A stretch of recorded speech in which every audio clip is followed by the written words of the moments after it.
Alright, 59 McCulloch 170, 87cc. Did some work to it recently.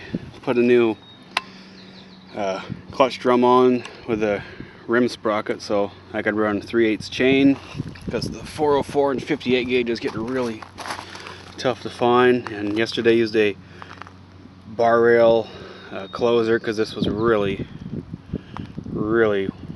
sloppy. Now it's pretty good. You know, the chain's a little loose. Yeah, put new rope in it, and this muffler was coming apart. All it is 2 screws here that go through, and there's a nut on the back side, so I double nutted that and took the muffler off, and inside of the engine looks dang near new. Yeah, new starter handle. The old one was rubber, falling apart. And I've been cutting a little bit of stuff here and there with it, and it does really well.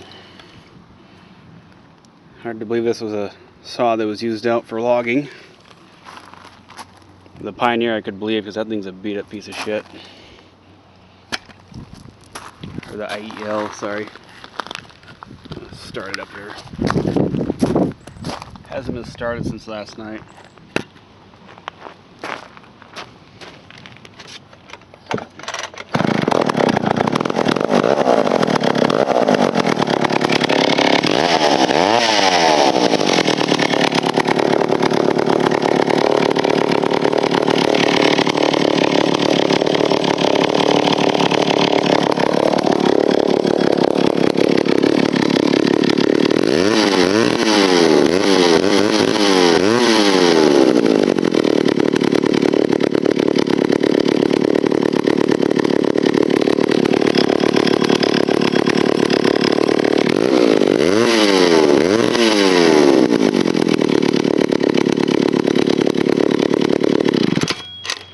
That was no BS. That was a 1 pull start, cold start.